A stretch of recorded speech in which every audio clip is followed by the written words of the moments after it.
O programa Sul e Centro-Oeste esteve aqui em Querência, no Sindicato Rural, participando aí da caravana da Embrapa com informações a respeito de novos fertilizantes e novos conhecimentos para o plantio e melhoramento de resultados para os produtores.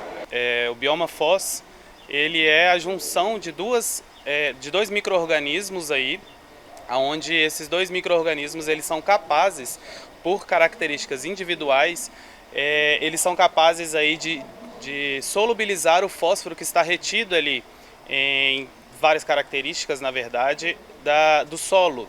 Então esses micro-organismos foram selecionados aí pela Embrapa, né, dentre 400 micro-organismos. Esses dois micro-organismos aí, essas duas cepas, né, foram selecionadas a partir aí de 400 cepas, então pela doutora Cristiane Paiva, aonde a simbiose aí, em parceria com a Embrapa, já numa parceria aí em torno de 8 anos, resolveu produzir aí em grande escala para levar essa tecnologia mesmo ao produtor, sabendo que aí a gente tem uma quantidade enorme de fósforo retido no solo, então nós resolvemos aí ajudar o produtor com esse macronutriente aí de grande importância na produção aí.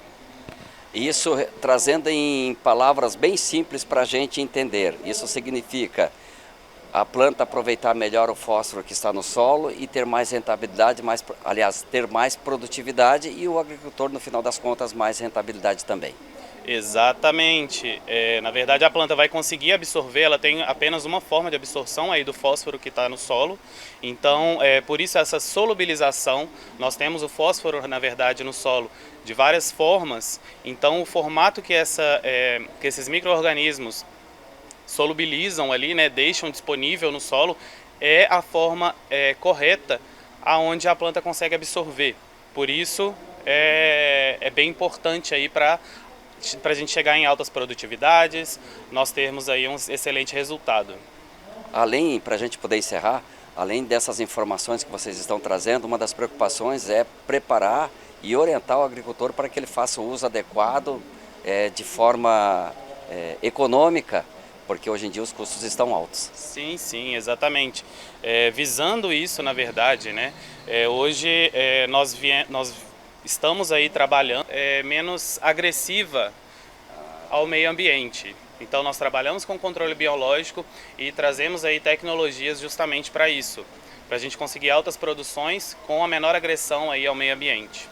Como um dos pontos da caravana, que é o abordo na minha apresentação, é justamente conhecer o solo melhor para poder cultivar e manejar melhor. Então, quando eu preparei a apresentação, a gente tinha um tempo meio apertado para falar e o foco era o imediato. E no imediato, o que a gente consegue colocar de informação? É cavar um pouco mais profundo. Esse é o meu recado. Então, conheçam o solo um pouco mais de profundidade. É comum que a gente trabalhe aí com as profundidades 0,20, 20,40 no máximo.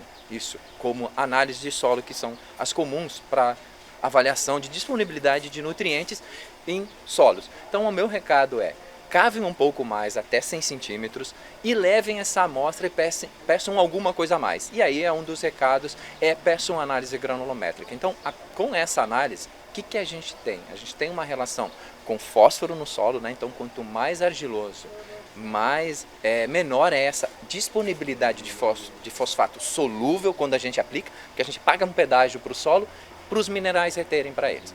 E outra coisa, com a análise granulométrica a gente consegue dimensionar o tamanho da nossa caixa d'água. Então, existe um documento que eu coloquei na minha apresentação, né, que ele tem uma fórmula para se calcular o nosso tamanho da caixa d'água, a água disponível em relação a teor de areia, sil de argila, que é uma análise granulométrica feita uma única vez. Esse é o outro recado. A granulometria em laboratório não modifica com manejo e cultivo. Então, são curiosidades que a gente acaba tendo ou observações a mais naquela mesma amostra que a gente leva para o laboratório para fazer as análises químicas e assim por diante. Como que isso acontece durante todo o processo, desde o plantio até a formação do grão e a colheita? Como que essa tecnologia que você está falando pode contribuir para essa melhora?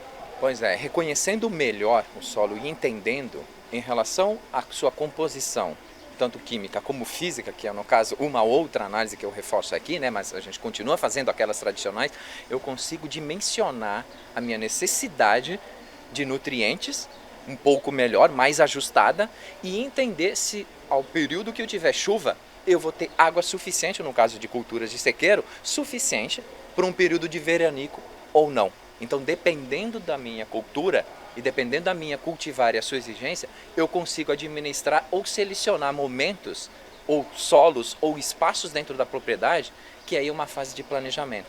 Conhecendo melhor o espaço, eu consigo dimensionar períodos e cultivares e variedades. Conhecimento é dinheiro no bolso. Isso mesmo. Então, com isso, quando a gente fala em eficiência, eu consigo, em algumas dessas análises agregadas que a gente já está fazendo, ter um melhor aproveitamento desse recurso que, de certa forma, aí 5, 10, 15% tem um impacto muito grande.